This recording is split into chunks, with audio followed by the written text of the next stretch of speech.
Еди Нилсън продължава да бъде и тук си спечели нарушение. Искате на рефера в случая. Да, според мен Илиев не докосна в първия момент съперник, но може да се отсъди съвсем спокойно такъв фал заради грубото влизане на Валентин Илиев. Таксиньо също е на стена, да видим изпълнението. Георги Илиев стреля над вратата обаче.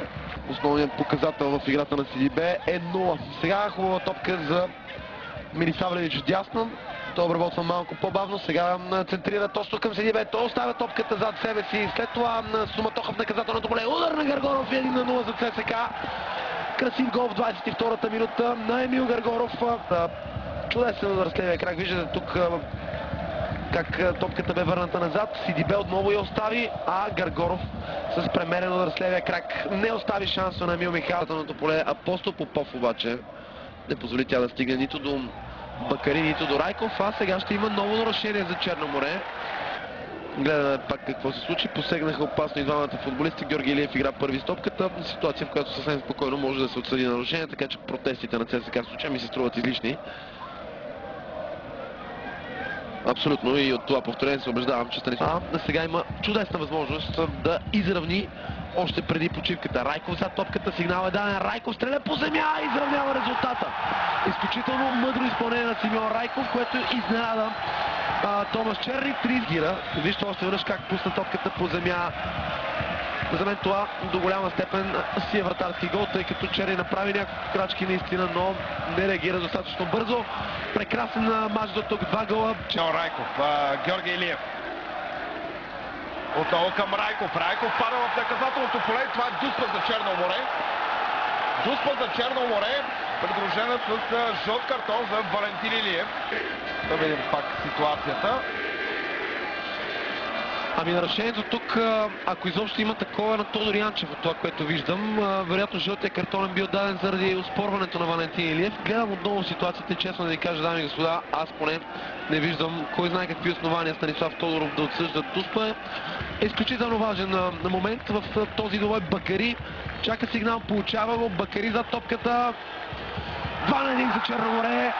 Ето, че моряците показват огромна доза характер. Ще вече води с 2-1. Не се добра до топката, но тя попада в краката на Марсиньо, който се готви да стреля от дистанция. Опасен удар на Марсиньо. Само 3 души не са в наказателното поле или на границата му в състава на ЦСКА. Далечната града беше търсена и това е 2-2. ЦСКА изравнява. Мартин Петров направи чудесно центриране, а голът е отменен. Гледаме отново повторението, центрираната топка. До тук не виждам нищо наредно. Топката тук е върната назад. Поправете ме, ако греша, колеги. Но аз поне не виждам за какво точно е отменен този гол. Ето сега центрирането. Тук за сега нямам. Въпрос е при развитието на атаката. Ето тук е върната топката назад. Авто сега е Денилсон. Изстрел с левия крак, топката лошо се чукна. Сега вдигна факт за засада. Играта е спряна ситуацията.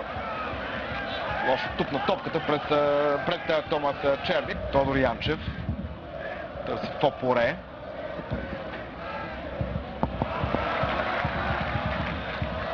Тринана топка. Емил Михайлов не се намеси по най-добрия начин.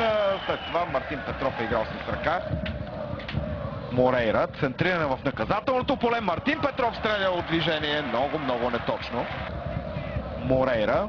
Търси Тодор Янчев. Центриране на Янчев. Възможност и какъв пропуск на Сидибе и страхотна изява, трябва да кажем, на вратаря Емил Михайлов тук, който от пристигането му в ЦСКА. Ето удара на Сидибе с глава и страхотната реакция. Той е стадион от 2008 година, но пък е на път да изгуби този мач. Сега Томас Черни успя да изпревари Бакари. Георги Илиев веднага изпълни странично хвърляне. Възможност за Черно море. Удар с левия крак на Бакари.